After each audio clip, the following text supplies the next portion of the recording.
প্রিয়াঙ্কা চোপড়া এবং নিক জোনাস দুজনেই আন্তর্জাতিক তারকা। তাদের এক ঝলক দেখার জন্য মুখিয়ে থাকেন কোটি কোটি অনুরাগী। কিন্তু এই পরিচিতি এবার তাদের ছোট্ট মেয়ের নিরাপত্তার জন্য হুমকি হয়ে দাঁড়িয়েছে। সম্প্রতি আমান্ডা হার্শের podcast not skin but not ফ্যাটে হাজির হয়ে প্রিয়াঙ্কা জানান, মালতী যখন স্কুল থেকে ফিরছিল তখন এক অজ্ঞাত পরিচয় ব্যক্তি গোপনে তাকে রেকর্ড করতে করতে বাড়ি পর্যন্ত পিছু নেয়। এই ঘটনার পরই মালতীর জন্য নিরাপত্তার বেষ্টনী আরো মজবুত করার সিদ্ধান্ত নেন দম্পতি। প্রিয়াঙ্কা জানান, মালতী বড় হওয়ার সঙ্গে সঙ্গে মানুষ তাকে নিয়ে আরো কৌতূহলী হয়ে উঠবে, এটাই স্বাভাবিক। কিন্তু প্রিয়াঙ্কা চান না যে তার মেয়ে মানুষের সঙ্গ পেতে ভয় পাক। তিনি বলেন, মালতী এখন অনেকটা বড় হচ্ছে, ও সব জায়গায় ঘুরে বেড়ায়। আমি চাই ও যতটা সম্ভব সাধারণ জীবনযাপন করুক। ও বড় হয়ে নিজে ঠিক করবে যে কতটা সে বিশ্বের সামনে তুলে ধরবে আর কতটা নিজের জন্য রাখবে। এই পছন্দের স্বাধীনতাটা ওর থাকা উচিত। পডকাস্টে প্রিয়াঙ্কা স্পষ্ট করে দেন যে তারা মালতীর জন্য যে নিরাপত্তা বা সিকিউরিটি রেখেছেন তা কাউকে ভয় দেখানোর জন্য নয়, বরং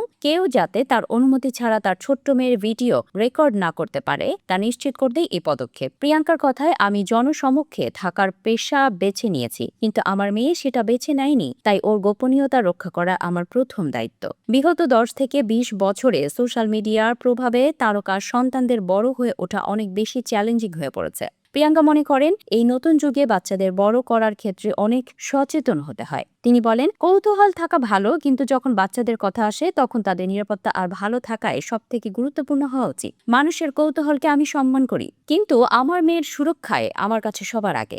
বর্তমানে প্রিয়াঙ্কা ও নিক তাদের কর্মব্যস্ততার মাঝেও মালতীকে ঘিরেই আবর্তিত হচ্ছেন। মালতীর শৈশব যাতে কোনোভাবেই সংবাদ মাধ্যমের লাইমলাইটে নষ্ট না হয় তার জন্য সব রকম চেষ্টা চালিয়ে যাচ্ছেন বলিউডের দেশি গার্ল।